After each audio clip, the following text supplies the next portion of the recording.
City બસના કોન્ટ્રાક્ટરની દાદાગીરી સામે આવી। કોન્ટ્રાક્ટર મહાનગરપાલિકા પર દબાણ લાવવા પ્રયાસ થઈ રહ્યો છે।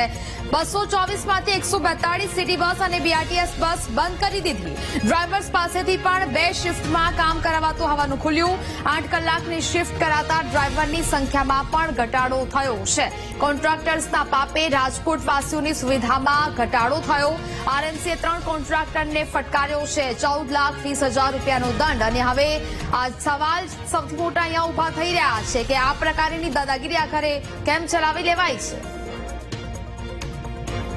સંવાદદાતા ભાવેશ વધુ વિગતો સાથે લાઈવ જોડાયા છે। ભાવેશ, રાજકોટમાં સિટી બસના કોન્ટ્રાક્ટરો હવે દાદાગીરી કરી રહ્યા છે।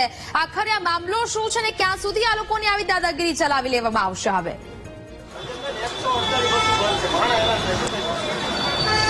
ચોક્કસથી જે પ્રમાણે રાજકોટમાં સિટી બસ અકસ્માતના કારણે 4 લોકોના મોત થયા હતા અને ત્યારબાદથી જ આ પરિસ્થિતિ છે તે જોવા મળી રહી છે। રાજકોટમાં 224 જેટલી જે બીઆરટીએસ અને સિટી બસો છે, પરંતુ 100 કરતા વધુ જે સિટી બસો છે તે બંધ હાલતમાં જોવા મળી રહી છે। આપણે જે આ મહાનગરપાલિકાના જે આ ત્રિકોણબાગ ખાતેના બસ કંટ્રોલર સેન્ટર છે ત્યાં આવી પહોંચ્યા છીએ અને આ બસના જે દ્રશ્યો છે, આપ સીધા દ્રશ્યો જોઈ શકો છો।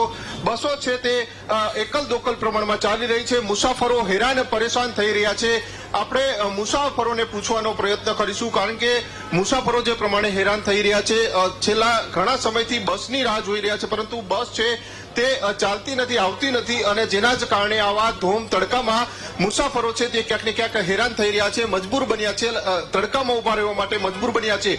બીજી તરફ કોર્પોરેશન દ્વારા જે બસો બંધ છે તેને લઈને ક્યાંક ને ક્યાંક જે કોન્ટ્રાક્ટ એજન્સી છે તેને દંડ ફટકારવામાં આવી રહ્યો છે અને કાર્યવાહી છે તે કરવામાં આવી રહી છે, પરંતુ જે મુસાફરો છે, આ તડકાના મુસાફરો છે તે હેરાન પરેશાન થઈ રહ્યા છે।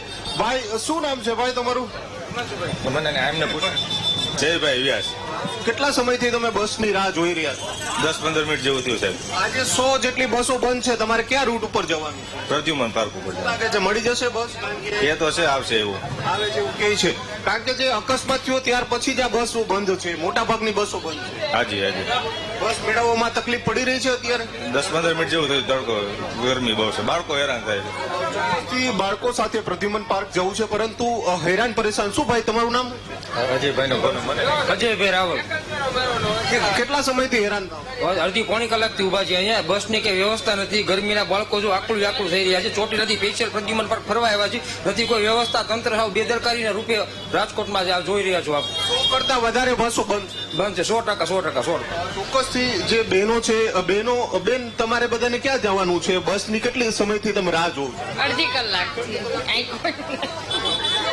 જે પ્રમાણે જે બહેનો છે તે પણ રાહ જોઈ રહી છે। ક્યાંક ને ક્યાંક 100 જેટલી બસો બંધ છે અને હવે જે મુસાફરો છે તે હેરાન પરેશાન છે તે થઈ રહ્યા છે, કારણ કે અલગ અલગ રૂટ ઉપર જે મુસાફરોને જવાનું હોય છે અને આ જ પ્રમાણે જે મુસાફરો છે તે હેરાન પરેશાન થઈ રહ્યા છે।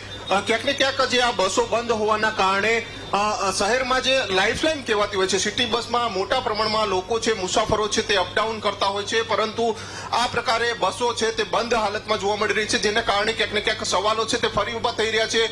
કોન્ટ્રાક્ટ એજન્સીની જે દાદાગીરી છે તે જોવા મળી રહી છે, કારણ કે જે આ બસ સ્ટેન્ડમાં બસની વાટ જોઈને જે આ મુસાફરો છે તે ક્યાંક ને ક્યાંક બેઠા જોવા મળી રહ્યા છે। બસો છે તે સમયસર આવતી નથી અને જેના જ કારણે આ મુસાફરોને ધગધગતા તાપમાં, તડકામાં બેસવાનો વારો આવ્યો છે। જે બસો સમયસર મળવી જોઈએ તે બસો મળતી નથી અને તેના જ કારણે આ પરિસ્થિતિ છે તે સર્જાઈ છે। આપણે જે આ સિનિયર સિટીઝન છે મહિલા, શું નામ છે બા તમારું? મારું નામ જયશ્રીબેન। કેટલા સમયથી અત્યારે બસની રાહ જોઉં છો? ક્યારની જોઉં છું ભાઈ। વાં થઈ 2 કલાક વાં બેઠી જીવરાજ પાર્ક અને અહીંયા આવી એને 15-10 મિનિટ થઈ। બસ નથી મળતી તો? હા, નથી મળતી। બસ મળવી જોઈએ, વ્યવસ્થા સારી હોવી જોઈએ। વ્યવસ્થા સારી જોવી જોઈએ ને। હા, આવી વ્યવસ્થા હોય। અમારા જેવા કેટલા હેરાન સિટીઝન છો, ત્યારે કેટલી હેરાન છો। સિનિયર સિટીઝનો છે તે હેરાન થઈ રહ્યા છે, બાળકો સાથે પણ લોકો છે, મુસાફરો છે તે ક્યાંક જઈ રહ્યા છે। શું નામ છે બેન તમારું? कविताबेन। કેટલા સમયથી તમે બેઠા છો? 15-20 मिनट हुआ। ક્યાં જવાનું? भगवती पारा। બસ નથી મળી રહી? નથી। બાળકો સાથે हाँ। ચોક્કસથી જે પ્રમાણે જે આ બાળકો છે તે પણ હેરાન થઈ રહ્યા છે, પરેશાન થઈ રહ્યા છે, બસની રાહ જોઈ રહ્યા છે, છતાં પણ બસ છે તે સમયસર નથી આવતી અને જેના જ કારણે આ પરિસ્થિતિ છે તે સર્જાઈ છે. રાજકોટમાં સિટી બસનો અકસ્માત થયો અને અકસ્માત બાદ ચાર નિર્દોષ લોકોના મોત થયા અને ત્યારબાદથી જ રાજકોટમાં જે આ બસો છે, બીઆરટીએસ બસો અને સિટી બસો છે તે સૌથી વધુ છે અલગ અલગ દિવસે બંધ હાલતમાં હોય છે. એટલે કે જ્યારે મુસાફરોને જવા આવવામાં પણ ખૂબ જ તકલીફો પડી રહી છે, પરંતુ તંત્રના પેટનું પાણી ના હલતું હોય તે માત્ર દંડે જ બિલકુલ. ફટકારીને સંતોષ છે તે માનવામાં આવી રહ્યો છે. આ પ્રકારની ઘટના છેલ્લા ઘણા સમયથી છે અને મુસાફરો બિલકુલ, હેરાન ભાવેશ. પરેશાન થઈ રહ્યા છે. ત્યારે હવે તંત્ર દ્વારા કયા પ્રકારની કામગીરી કરવામાં આવશે તે પણ જોવાનું રહેશે. જી બિલકુલ ભાવેશ, વિગતો સાથે જોડાયા તે બદલ આપનો આભાર.